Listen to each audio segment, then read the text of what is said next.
কালকে গেছে মহালয়া, আর আজকে সকালে আমার দিদি আমাকে ফোন করে বলছে, হ্যাঁ রে কালকে ছেলেটাকে মহালয়া দেখালি? আলা না, আমি যখন ঘুম থেকে উঠেছি মহালয়া শেষ। তখন বলছে কেন, দেখাতে পারতিস বছরে একবার। আমি নিজেই এখনো ঠিকঠাক করে ডাইজেস্ট করতে পারি না, আর ছেলেকে দেখাবো? পরবর্তী প্রজন্মকে এইসব দেখানো মানে নিজের পায়ে নিজে কুড়ুল মারা। আমি আগেকার মহালয়ার গল্প, আদি গল্প সমস্ত কিছু ছেলেকে শুনিয়ে রেখেছি। ওই সব জেনে ছেলে বড় হয়েছে ভালো।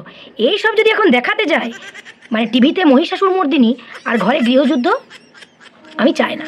কত কিছু যে প্রশ্নের সম্মুখীন আমাকে হতে হবে, বাবা রক্ষা করো।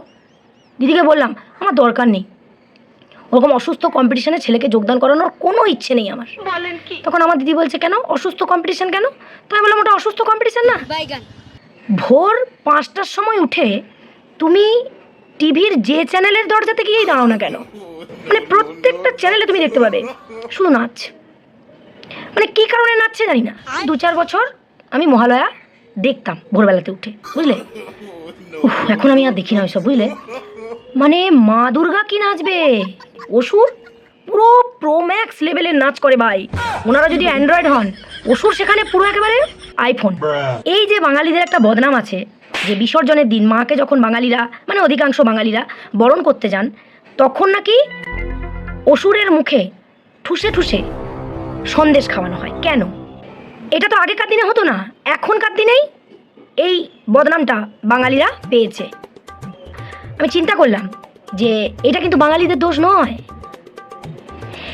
এইটা হচ্ছে বাঙালিদের একটা রাগ, একটা লুকিয়ে রাখা রাগ মনের মধ্যে।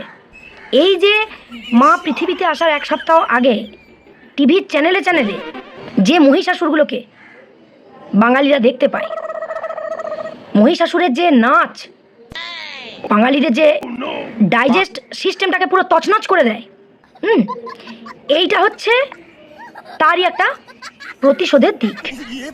মানে বাঙালির মনের মধ্যে না আগুন জ্বলতে থাকে, আসো একবার বিসর্জনে তোমাকে দেখাচ্ছি মজা। এমন ঠুসে সন্দেশ তোমাকে খাওয়াবো না, তোমার এত নাচ করা বেরিয়ে যাবে। স্বাভাবিক জিনিস, ভোর 5টার সময় উঠে কোনো মহালয়ার আদি গল্প না শুনে তুমি শুধু নাচ দেখো, চারিদিক থেকে বিদ্যুৎ বেরোচ্ছে, ঠিক যেন মনে হয় চন্দননগরের লাইটিংয়ের ওপর মা দুর্গা, মা কালী, অসুর সব নাচ করছে। সব যেন বিদ্যুৎ দপ্তরে নতুন চাকরি পেয়েছে, প্রমাণ করছে যে আমরা বিদ্যুৎ দপ্তরে আছি। ভাই এত লাইটিং কিসের, কিসের এত লাইটিং? আর সিংহ, কাতারে কাতারে সিংহ আসছে ভাই। এত মানে আমি তো জানতাম যে মা দুর্গার একটা সিংহ, অসুরের যত মোষ মা দুর্গার তত সিংহ। না মানে তুমি একবার চিন্তা করো, তুমি যদি জানো যে কেউ তোমাকে এক্ষুনি মারতে আসছে, যাতে তোমার প্রাণহানি হতে পারে, কি করবে তুমি? তুমি দাঁড়িয়ে থাকবে ওখানে? না, তুমি হয় ভয় পাবে, তোমার চোখ মুখ দেখেই সেটা বোঝা যাবে, তুমি ভয়ে পালাবে। এখানে অসুর দেখছি পুরো উল্টো, মানে জিমে যাওয়া অসুরের যে কোনো ভয় নেই, বোঝা যাচ্ছে, বোঝা যাচ্ছে। মানে অসুর একটু পরেই বধ হবে, সে নাচ করছে। নাচ স্টেজ ভেঙে যাওয়ার মতো নাচ। আমাদের ছোটবেলায় কিন্তু এরকম ছিল না। ঠিক বলেছো। আর রীতিমতো বাবা মায়ের মানে মুখের ওই গল্পের সাথে টিভির চ্যানেলের ওই মহালয়া পুরো মিলে যেত।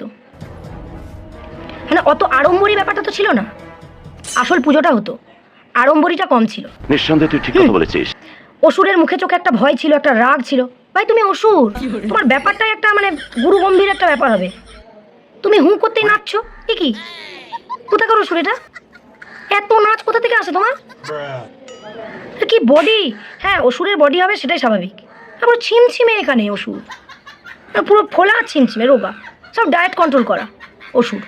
যেমন দুর্গা ডায়েট করেছে, মানে পাল্লা দিয়ে অসুর ডায়েট করেছে, মানে রীতিমতো দুজনে কম্পিটিশন করে ডায়েট করেছে, বুঝলে কি না? ওখানে নৃত্য পরিবেশন আছে, ওখানেও কম্পিটিশন, কে মানে স্টেজ ভেঙে দিতে পারে নিচে। একবার শিব ঠাকুর এলো, এসে মা দুর্গাকে কিছু বললো, নাচ। নারদ এলো, কিছু একটা বলে গেল, নাচ। মানে নাচে নাচে নাচাময়। মেনে নিতে পারি না ভাই, বাঙালি হয়ে মেনে নিতে পারি না একদম, বিশ্বাস করো। ছেড়ে দিয়েছি মহালয়া দেখা, কান্না পাই ওইসব চ্যানেলে মহালয়াগুলো দেখতে দেখতে, ভীষণ কান্না আসে, ছেড়ে দিয়েছি ওই জন্য।